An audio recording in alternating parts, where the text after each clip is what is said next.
When Bruce Lee died in 1973, he left behind an unquestioned legacy in his films. But beyond his films, there is another legacy, in his martial art, Jeet Kune Do. This is not a movie on Bruce Lee.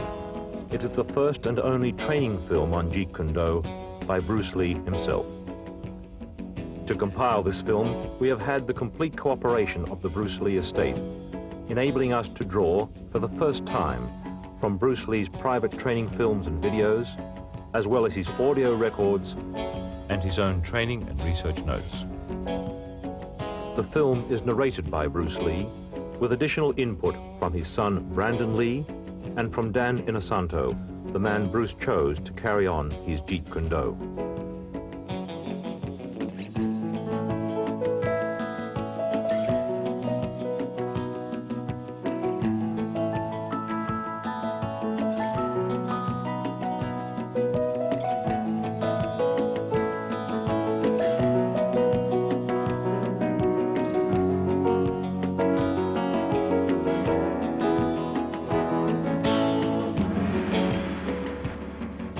My last name is Lee, Bruce Lee. I was born in San Francisco in 1940. My martial art is in Cantonese, Jeet Kune Do, the way of the intercepting fist. In case you have missed the recent news, Jeet Kune Do, of which I am the founder, has been elected and accepted into the Black Belt Hall of Fame in America. This marks the first time a recently developed form of martial art is nationally accepted. No, Jeet Kune Do is not thousands or even hundreds of years old. It started in around 1965 by a dedicated and intensified man called Bruce Lee, and my martial art is something that no serious martial artist can ignore. I met Bruce Lee in 1964 through Ed Parker, who was my Kempo karate instructor at that time. And it was the first year of the first international karate championships held in Long Beach. When Bruce arrived in the United States, he had the training in Wu style Tai Chi, sometimes in Hong Kong they call it Unga. And he had, of course, training in Western boxing. He had training in fencing from his brother. That's epee, that goes from toe to head. He had training, obviously, in Wing Chun. And the other area was the training he had received in, they call it Buk Pai, or it's Tam Toi. He knew 12 sets in Tam Toi.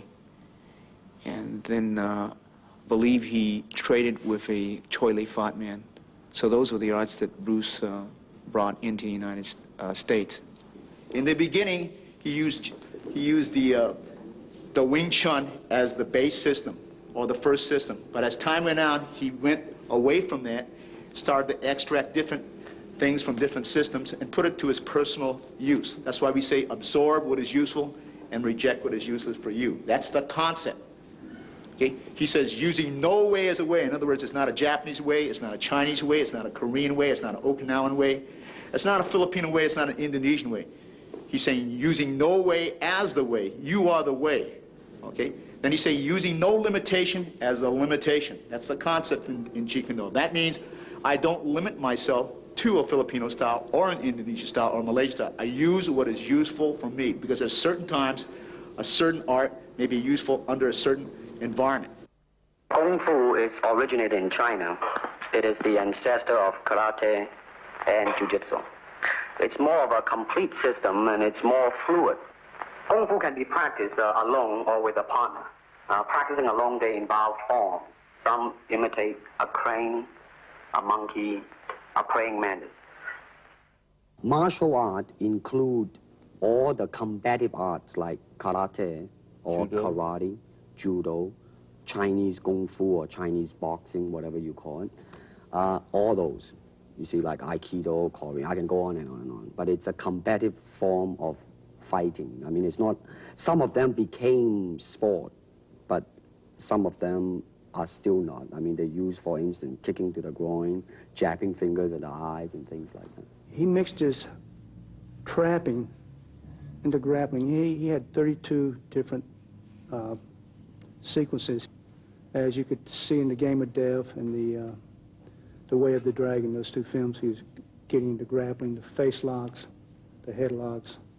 Originally, Bruce taught us various different trapping methods. For instance, if the punch was to come and we were to trap it, we would come back here and we would lock up. This would be the lock-up positions that we would use.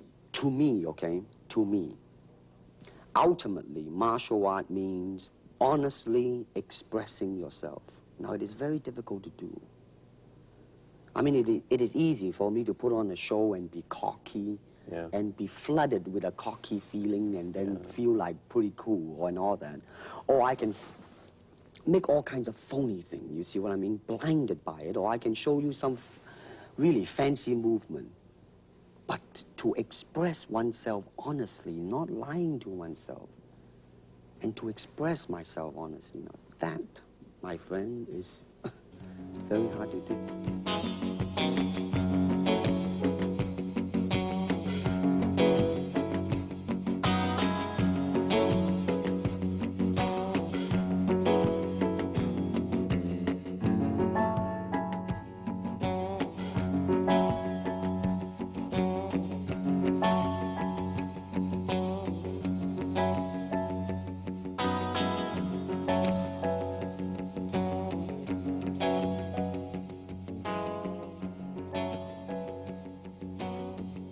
Ever since the big boss, there seems to be a wave, a hot wave, in fact, of finding another Bruce Lee among all types of people, particularly martial artists, ranging from karate man, hapkido man, judo man, etc., etc. Forgetting about whether or not they possess the ability to act, just so as they can halfway decent to kick or punch, and hopefully, knowing a few tricks or gimmicks, the producers will make them a star. Now let's stop about here. Is it that simple to become a star? Well, I can assure you it's not that simple. Also, I can tell you that as more Bruce Lee's films are shown, the audience will soon realize not only in acting ability, but in physical skill as well, they will see the difference. For example, in The Way of the Dragon, my skill is matched with an American champion, Chuck Norris, who happens to be a 7-time winner of both the All-American Open and World Karate Championship as well. Then there is Bob Wall, the 1970 heavyweight karate champion, plus Wang Yanjik, the 7th degree Hapkido expert, which some audience have seen him in the film called Hapkido. Of course, it is only movie making, people will say, but I'm sure that the audience are not so insensitive as to not be able to see and judge by themselves and compare these men's speed, power, rhythm, coordination, versatilities, etc., etc. I started training with my dad really as soon as I could walk. I mean, my dad was a really diligent trainer, and he always had people over at the house practicing. My dad had a circle of students that were close to him, and so they were friends of our family. And one of those men, Danny Inosanto, continued to be my teacher, so it's kind of a nice unbroken line. I have his books at home with all of his underlining and his notes in them, and it's fascinating to see where he drew his sources from, from what sources he drew. He's got books on Western fencing at home that he would use, on boxing. I remember he always used to say that you want to try and absorb what is useful, discard what is useless, and add what is essentially your own, and that was kind of his credo in creating Jeet Kune Do. When people ask me the question in interviews generally what my style is, I usually say, well, my father created the art of Jeet Kune Do while he was alive, and I have been trained in that. because it's simple to say that. However, I actually truly feel that it's a little bit too simple to say that, because Jeet Kune Do was my father's very personal expression of the martial arts. He intended it to kill a lot of sacred cows. So I always feel a little bit silly saying that I practice Jeet Kune Do, although I certainly have been trained in it. Yeah. It would be more accurate to say that I practice my own interpretation of Jeet Kune Do, just as, frankly, everyone who practices Jeet Kune Do does, because that's what it was intended to be. Danny, my Sifu, always talks about teaching Jeet Kune Do concepts. In other words, teaching someone the concepts, a certain way of thinking behind the martial arts, as opposed to teaching them techniques. To me, that kind of illustrates the difference between giving someone a fish and teaching them how to fish. You know that old story, right? You can teach someone a certain block, and then they have that block. Or you can teach someone the concept that lies behind such a block, and then you have given them an entire area of thinking that they can grow and evolve in themselves. They can say, I see, so if that's the concept, then you could probably also do this, right? Yeah. And that's, I think, a lot of what lies behind Jeet Kune Do, and that is then dedicated to creating a really creative, free-form martial artist. You see, actually, I do not teach, karate, because I do not believe in styles anymore. I mean, I do not believe that there is such thing as like Chinese way of fighting or the Japanese way of fighting or whatever way of fighting, because unless human beings have 3 arms and 4 legs, we will have a different form of fighting. But basically, we have only 2 hands and 2 feet. Unless we have other group of beings on Earth that are structurally different from us, then there might be a different style of fight. Now, why is that? Because we have 2 hands and 2 legs now. The important thing is, how can we use it to the maximum? In terms of path, well, straight line, curved line, round line, they might be slow, but depending on the circumstances, sometimes that might not be slow. And in terms of legs, you can kick up straight, same thing, right? Now, and after all that, then you ask yourself, how can you honestly express yourself at that moment? And being yourself, when you punch, you really want to punch. Not you want to punch because trying to avoid not getting hit, but to really be in with it and express yourself. Now that is to me the most important thing, and that is, how can I, in the process of learning how to use my body, to understand myself? Now, the unfortunate thing is, now there's boxing, which uses hands, judo, which is throwing. Now, I'm not putting them down, mind you, but I'm saying one thing that is a bad thing, and that is, because of style, people are separated. They are not united together, because styles became law, man. But the original founder of the style started out with hypotheses. But now it has become the gospel truth.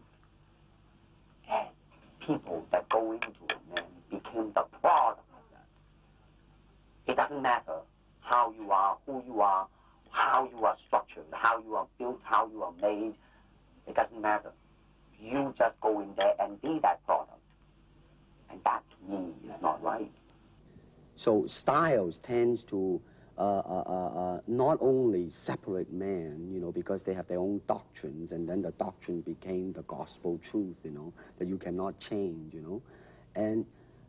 But if you do not have styles, if you just say, well, here I am, as a human being, how can I express myself totally and completely? Now, that way, you won't create a style, because style is a crystallization, I mean, that way, it's a process of continuing growth. First, we use the feet. And then we use the elbow. In fighting, There is a finger jab, there is a punch, there is the back fist, and the side kick. It depends on where you hit and what weapon you will be using. I can use my longest weapon, my side kick, against the nearest target, your kneecap. This can be compared to your left jab in boxing, except it's much more damaging. You name it, man. We use it all. You have to, you see, because, I mean, that is the expression of the human body. I mean, everything. I mean, you know, not just the hand. And when you're talking about combat, well, I mean, if it is a sport, now you're talking about something else. You have regulations, you have rules. But when you're talking about fighting as it is, rules. with no rules. Not real fighting. Well, then, baby, you better train every part of your body. A good martial artist is like water. Why? Because water is insubstantial. By that I mean you cannot grasp hold of it. You cannot punch it and hurt it. So be soft like water and flexible. Be formless, shapeless, like water. Now you put water into a cup, it becomes the cup. You put water into a bottle, it becomes the bottle. You put it in a teapot, it becomes the teapot. Now water can flow or it can crash. Be water, my friend.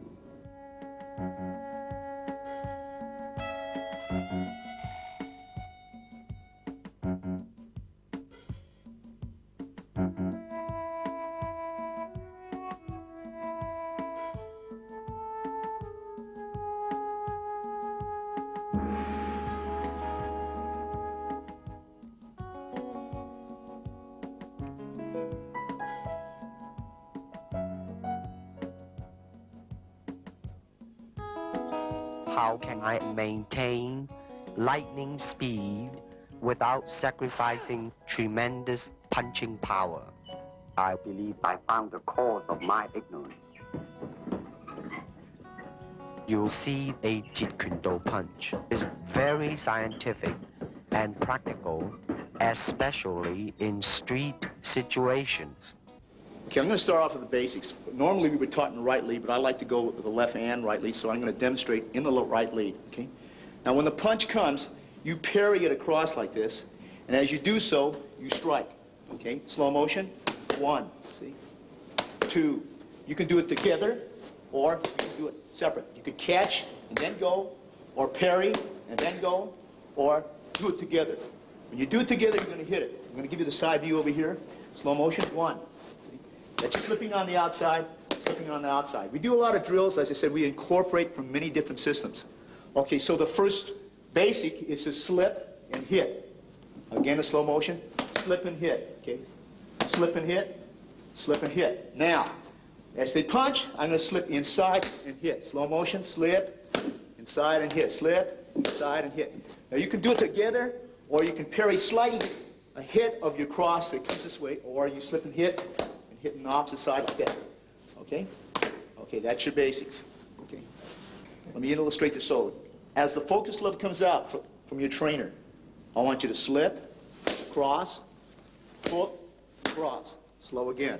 Parry, cross, hook, cross. These are the basic drills that we were taught to follow up. They can be found in Western boxing. They can be found in Filipino boxing. This one here, when you slip, you cross, you hook, you cross. However, you can slip first, then hook, then cross, then hook. Again, slip, hook, cross, hook. We can also, when they jab, parry this hand, cross it here. When they move back, you cross, you hook, you cross. Again, slip, cross, cross, hook, cross. Again, slip, cross, hook, cross. Last time. Slip, okay, cross, hook, cross. Okay, that's your basics. That was just an arm movement, watch now. You see, there was only arm and shoulders. Shoulder was kind of tense too. No, definitely, it's a tense too. Later on, you will, you know, check the different. Now, the feet was involved a little bit just now. It was fine. Shoulders too tight. Notice that in the beginning, when I say that you just involve only arm and shoulder. Now, your hand, the last time when I saw you was very, very good and fast. Now let's see if this can do. Now that, let me see another one. You got to involve your feet a little bit more. You see, hand and feet. Got a hand and feet. Go pretty good. Now watch, I think that when I attack you in a reactionary type of a thing, that tightening on the shoulder. Now watch now, you. Now, watch when I try to attack you. I think when you react to it, you know, then you just do not tense yourself too much, you know. You just then react and just boom, go into it.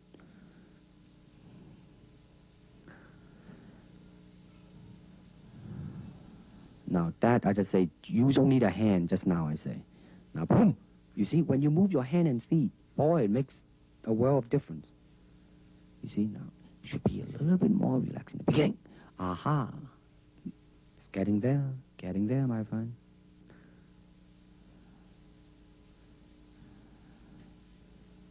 Now, watch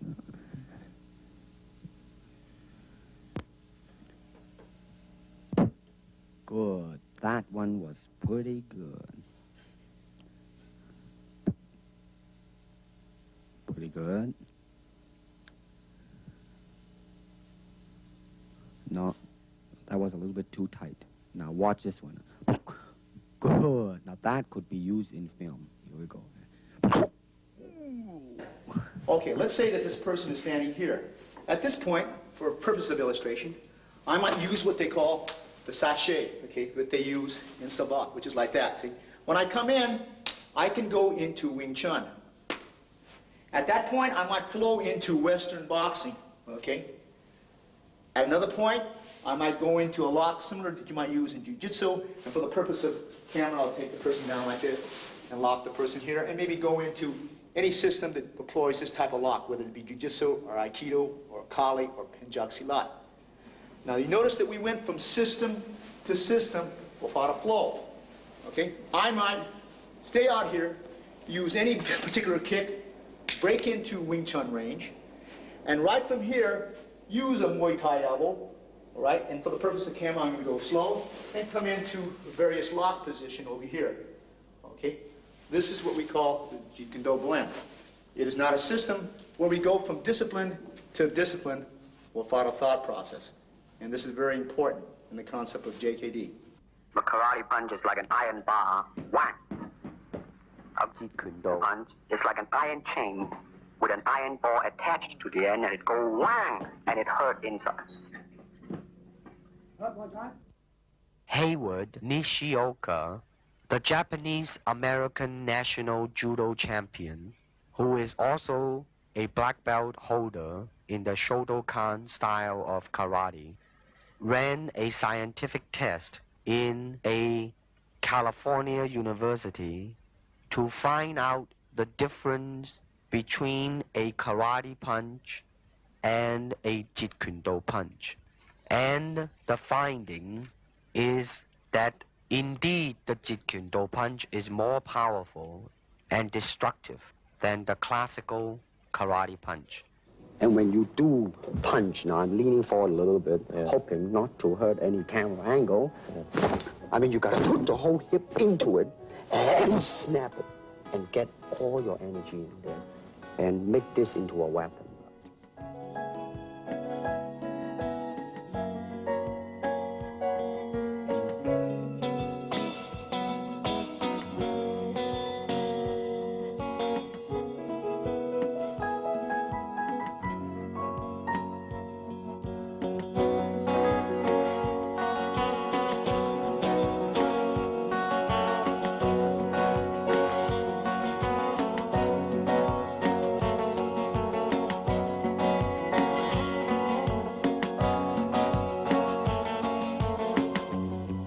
To reach me, you must move to me. Your attack offers me an opportunity to intercept you. Don't charge in blindly. In combat, distance is a continually shifting relationship, depending on the speed, agility, and control of both fighters. It is a constant, rapid shifting of ground, seeking the slightest closing, which will greatly increase the chances of hitting the opponent. Okay, so I'm going to start off first with the footwork system, because this is the mobility system or the transportation system or the system of delivery, okay? Traditionally, when he started off in 1964 when he taught me, we raised the left heel up. This thing is pointed in, and this is what he referred to as the Bai Zhang stance. like this, okay? So I'm going to start off first with the basic footwork. This is a step and slide shuffle, step and slide back. Okay, so this is the first two. Advance, retreat, move to the right, and move to the left. In the beginning of those earlier years, in 1964, they always went with the right lead. But as time went on, we decided to go both left and right lead. So we again practiced our footwork with advance, retreat, move to the left, move to the right. Then we advance and retreat in one motion, and we retreat and advance. Double advance, double retreat, double left, and double right. This should be also done on the right lead, as I'm doing here very slowly, okay, and switching over as so, okay. The basic footwork in which we use, okay. This method here, he taught us also, is slide and step. And slide and step advance. So you slide the step, then you take a step out. Slide, and then step, slide and step, slide and step. And left lead, it will look something like this. Slide and step back, slide and step back. Then you have something that looks like your step and slide shuffle, but it's not. It's what they call a push shuffle. You push off, and you push back. Rather than take a step here and slide, you push, and you push back. This is what we refer to as the push shuffle on the right lead. Then you'd learn it on the left lead. Push shuffle, push shuffle, push shuffle, push shuffle. Okay, after that, he taught us the circle. The circle, we learned the quarter turn, which means I'm going to turn as if your opponent is here, we move. As if your opponent turns that way, you move, okay? Turns this way, we move. Turns this way, we move. Now your opponent's circling this way, so we move. So we learn to circle around like this. He circles this way, we move. Circles this way, we move. We do this again in the right lead also. Okay, so the man is circling this way, we move. Circles this way, we move. Circles this way, we move. Circles this way, we move. Circles this way, and he moves. Then we reverse it.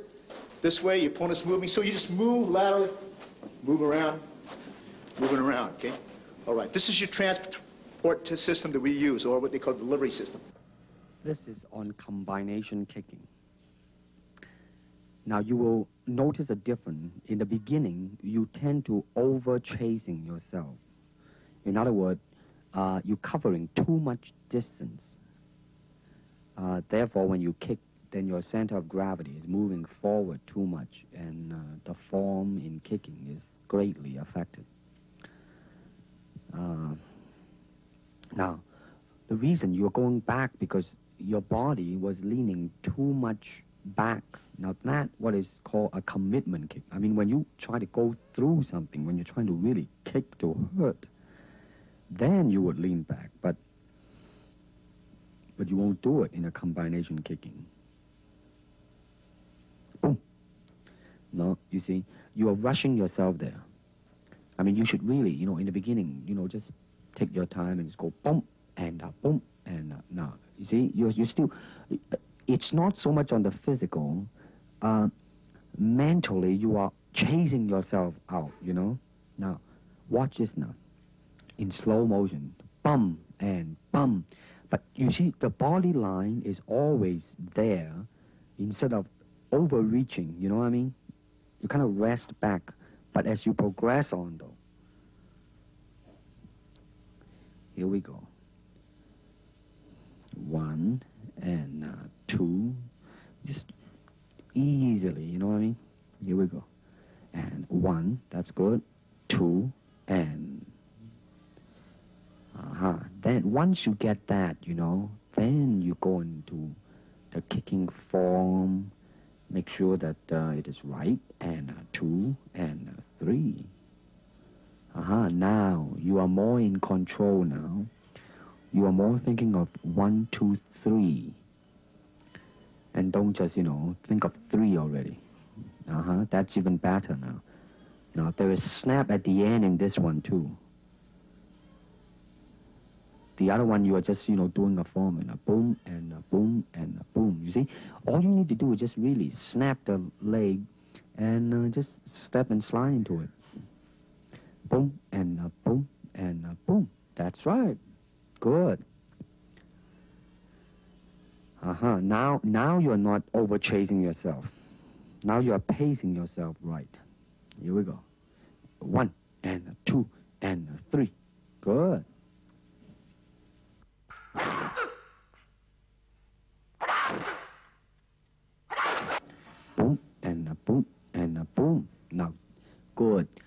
last one, though, you were a little bit off balance, but there was definitely a boom, boom, boom in there, you know.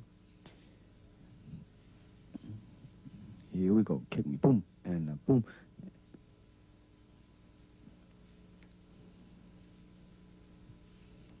Here we go, boom, boom. You gotta bring the leg back quick, you see? You let it dangle out there too long. Gotta bring it back, you gotta bring it back, you gotta bring it back. And go boom, and boom. You see now, you see how you just boom, and then you lay it out there, but without bringing it back as soon as you can. Now watch this again now. Boom, boom, boom. You know, you should go boom, back, boom, back. You know what I mean? Really. The fighting measure is the distance the fighter keeps in relation to his opponent. It is such that he cannot be hit unless his opponent lunges fully at him.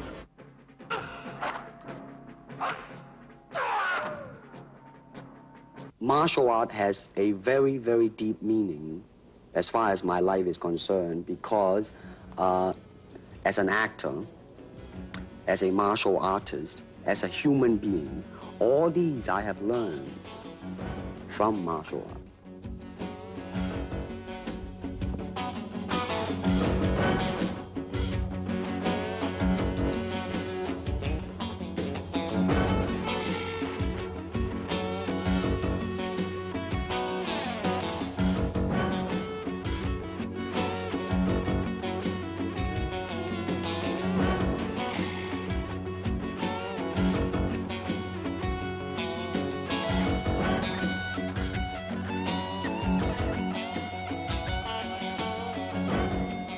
If you wish to train punching, then punch.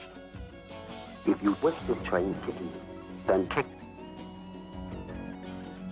The power from my kicks and punches are bursting. I demonstrated a side kick on Ken Knutson, a powerful Goju stylist that moved so fast that he felt as though his eyeballs were still where he was standing. Now, first of all, I noticed that in this tape, that as it progresses, your feeling is more involved in the technique, and consequently, your technique also improves.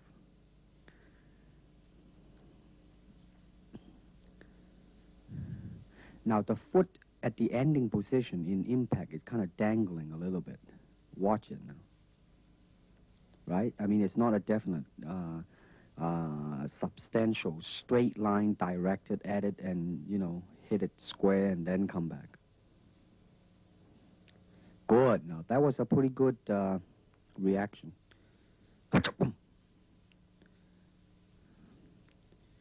Good. You're pretty loose here. I see your hands dangling loose. And here we go.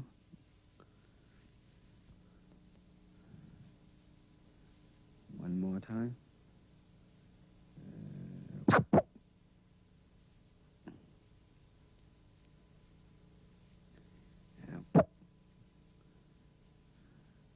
Pretty good. Now that was really quick too, you know. Did you notice that? See, the thing to watch out really is the initial, a little bit yawning there. The thing to watch out is you have to, the initial part has to be fast. But also that when you finish the technique, you gotta bring it back fast too. So in other words, you gotta be fast from beginning to end.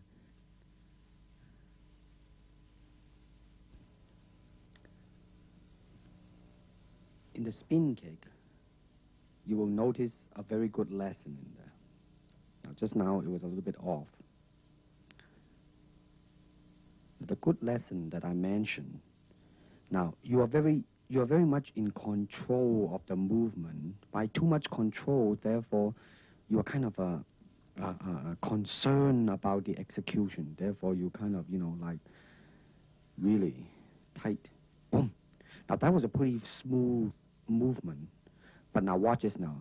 Now, right now, I'm telling you to, you know, really just forget about it. Just do it. Now, boom, you see? Right on the target. When you just ease the burden of your mind, you just do it. Now watch the next two kick now. Just go boom, right on the head, man. And good speed too. And boom, boy, right on the head. See, now that's James Coburn in there, kicking. You see what I mean now? You really just boom, and go into it. You can feel the difference when I put my body behind the kick. I mean, you gotta put the whole hip into it and get all your energy in there and make your kick into a weapon. Now, let's see what... Now, in this one, I want to see the initial speed and suddenness of your attack. This is just a simple attack, I think a side kick. And I just wanted you to see how, go in there. Now, you're bouncing now for the sake of bouncing. Now, boom. Now, that one's not there. Now, that one now, you have good intention, you made up your mind, you just go. Not bad, not bad. Now, notice your kick when you finish, you just let it drop down, you do not bring it back quick enough. Now, your initial was quick. If you bring it back quick, the whole kick would just look like a boom. Now, again, you see, you did not bring it back again. You move, and boom. Good, very good suddenness. Again, you notice your leg, you did not bring it back. Now, boom. Good. Now, I really like the suddenness, of your... Maybe just a little step there, but listen, man, it passed. Boom. Now, you see, you're moving your leg, but your shoulder is a little bit... Now, that was pretty good. That was pretty good. Your shoulder may be a little bit tense. The upper body and the lower body has to be united. Now, you see now, I don't think we mentioned this because your leg was... You see, you let it stay and then back. Boom. Now, see, I really, definitely, your initial move has, really improved. Really improved. Relax and move and... 1, 2, 3. Now, that was good. That was good.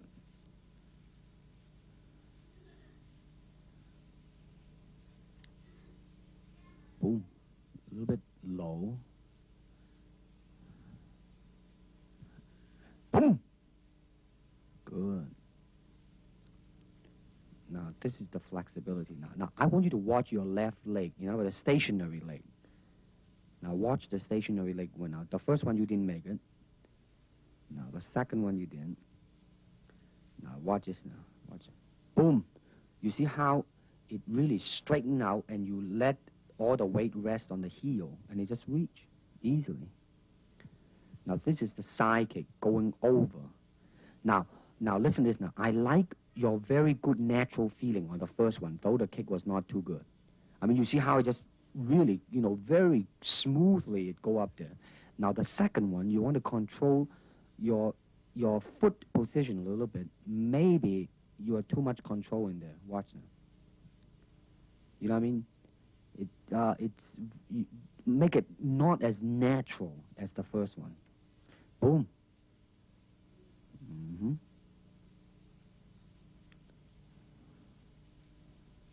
You see now, when you do it right, man, when it touches, your left leg is all stretched out and it's just an easy type of a thing. Now, I think we are comparing. I let your leg dangle out there. I asked you to do it because, so you will get a feeling of it. Now you're going to bring it back quick now. Watch this now. And you see? It was kind of a little bit off balance in the last one, but that's all right. Now you're going to go sideways. Watch now. I like the second one better than the first one. There was more directional in it. Good. Here we go. One more time. No, too low. Second one's okay. See, it come back in one straight line. Here we go again. Now watch this illustration. You gotta exaggerate the bringing of the leg back, you see? Back. Okay, watch it again now.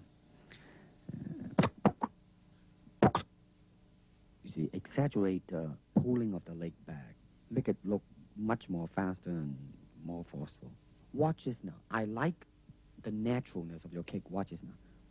You see, at the end, there was really the feeling there, you know? Hey, good. Get the back jumping up and down. Hey, good. Nice one.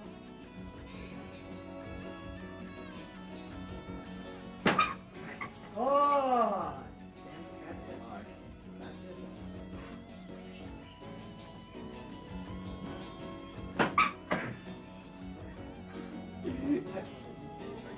One more. Check loose everything. Really tight.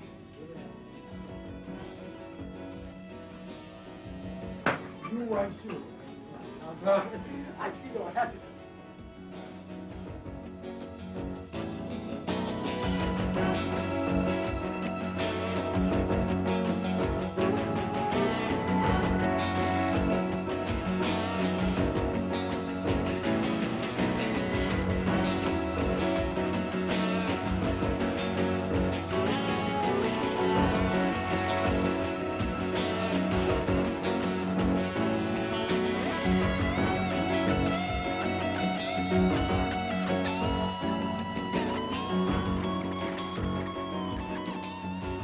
Physically, how can I be so well coordinated? That means you have to be an athlete. That means you got to have jogging and all this basic ingredient, right? Well, my dad made a point at the time that he was training that there were a lot of martial artists who weren't paying enough attention to their instrument, you know, and certainly the instrument of the body is what you're going to be using in your practice of the martial arts. So I think it's very important to keep up the tempo, so to speak. I'm interested in that point you reach where you actually fail from exhaustion at something, whether it's a weight training exercise or a cardiovascular exercise. I'm interested in seeing just how much that point is a physical point and how much it's a mental point. And so that's what I do. I jump a lot of rope, I run, I ride a life cycle. I much more prefer to go out and actually ride a bicycle or run and, you know, see some scenery. And then I work out down at the academy, which is on some levels a very cardiovascular workout. Some of the classes I take, like the Muay Thai kickboxing classes, a hell of a cardiovascular workout. Yeah. And then some of the classes are more technique oriented, so you're not huffing and puffing so much as you are just learning individual techniques. And then I work out at the weightlifting gym, where I do 2 body parts a day, pretty much, and then I break that up occasionally, so I do like back and biceps on one day, chest and triceps on another day, or something else, and delts and legs on the third, or something like that. And it was just switch it. I found that was generally the best thing to do, whether it was with a high weight or a low weight. And what I understood the process to be was that working with heavy weights would build mass, whereas working with low weights was intended to build like density and really carve out the muscle a lot more. And since I personally have never been interested in getting large as much as just getting cut, I tended to work with a lower weight. But then to me, getting cut is also mostly a question of vascularity. It has to do with how much body fat you're carrying. So I've always done a lot of cardiovascular work because that's also real world power too. I mean, I suppose it's good if you want to pick up heavy objects to have large muscles, but cardiovascular stamina is something that seems to come in handy a lot more often than a large muscle would. You go down to the academy and you try and do a 3-minute round on the Thai pads, and I don't care how big your muscles are, if you don't have a real good cardiovascular system, you're going to be dead in about 45 seconds, and I'm still going to be going. Now, you want to kick it when it's coming to you. I'll try it. You let your foot jam.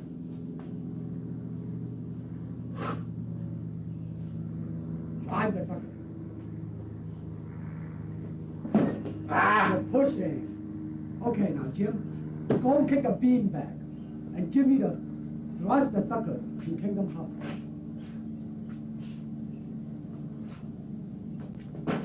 Oh, center.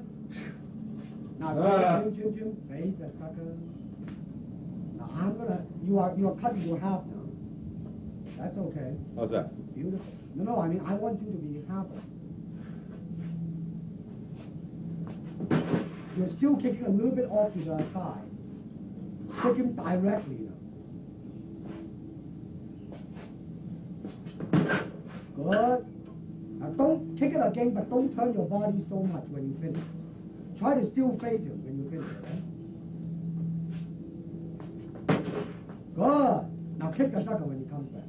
Not yet, not yet. That's During this time period, we used to train because we didn't have any tie pads, so Sifu Bruce advocated the use of using the football forearm guard, and which we don't use this anymore, but this was very prevalent during that time period. This here is the original punching shield, that his own personal punching shield, in fact. This was used as in the Way of the Dragon. If you notice this, he had one part. I had one arm, he had the other arm, and this was used in that picture, Way of the Dragon. This was used in Enter the Dragon. This was actually, its original use is actually used for baton training in Japan, and we just modified it, and we used a special helmet, a boxing headgear we had, and we used it, and this became part of our training, some of the training tools that we use when we used to spar. Literally, on television, they had to shoot it, they had to overcrank and shoot it in slow motion because otherwise it just looked like a special effect when he moved. I mean, the man was fast. He was deadly fast. I've really never encountered anyone in all of my training since who was as fast. You can certainly train for speed. I think that training for speed is, number one, it's a genetic factor. Yeah, certainly. There are some people who are just gifted. They are fast naturally. But I think training for speed, on the whole, is a question of muscle memory. Speed in an individual movement is something that, I mean, we're coming down to, thousandths of a second now. If you and I, or even if I and some completely untrained person were to stand side by side facing a focus pad, and when a red light blinked, both flick out a jab, I'd probably win by a couple hundredths of a second. But once you're talking about speed with repetition of movements, to be able to go like that, that's muscle memory. An untrained person would be like, they would falter in their movements because they haven't trained their muscles, or they haven't trained their perception as well to be able to react quickly to a variety of different circumstances. Martial art is a combative form of the art of expressing the human body. You have to train yourself into it. I mean, you better train every part of your body, keeping the continuity going, bending, stretching, everything. You just keep it moving. See, the idea is running water never grows stale, so you got to just keep on flowing.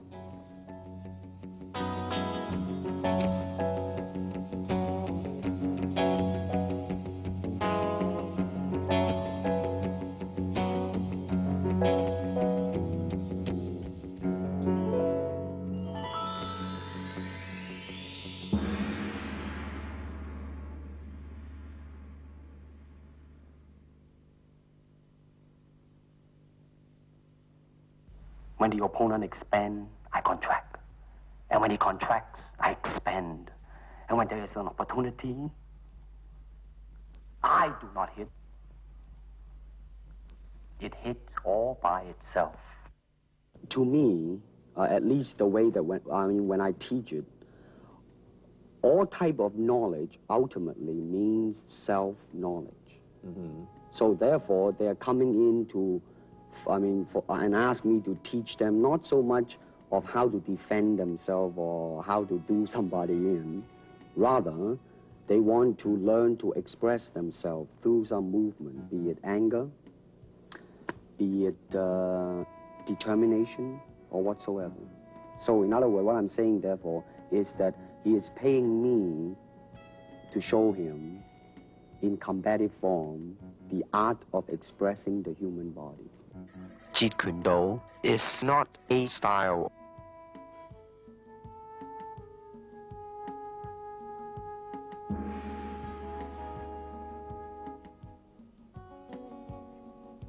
I cannot teach you, only help you to explore yourself, nothing more. Here it is natural instinct, and here is control.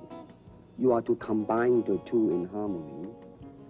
Not, if you have one to the extreme, you will be very unscientific. If you have another to the extreme, you become all of a sudden a mechanical man. Now, James Coburn is a peace-loving man. I mean, he's really, really nice. I mean, super mellow and all that. I mean, you know, I mean, now he appreciates the philosophical part of it. Therefore, his understanding of it is deeper than Steve. The martial arts, which are an integral part of my life, come entirely from my father. But the martial arts, I'm completely beholden to my dad for. I mean, he started me in the martial arts when I could walk. He trained me my entire life until he passed away. And then even when I continued my training, it was with one of his students. You know what I want to think of myself? As a human being. Because, I mean, I don't want to sound like, you know, as Confucius say, but under the sky, under the heaven, man, there is but one family. It just so happened, man, that people are different. A good martial artist does not become tense, but ready. Not thinking yet, not dreaming. Ready for whatever may come. When you move down the road towards the mastery of the martial arts, and you are constantly moving down that road, you end up coming up against these barriers inside yourself that will attempt to stop you from continuing to pursue the mastery of the martial arts. And these barriers are such things as when you come up against your own limitations, when you come up against the limitations of your will, your ability, your natural ability, your courage, how you deal with success and failure as well, for that matter. And as you overcome each one of these barriers, you end up learning something about yourself. And sometimes the things you learn about yourself can, to the individual, seem to convey a certain spiritual sense along with them. I don't believe in systems, nor in methods. And without system, without method, what's to teach? I found the cause of my ignorance.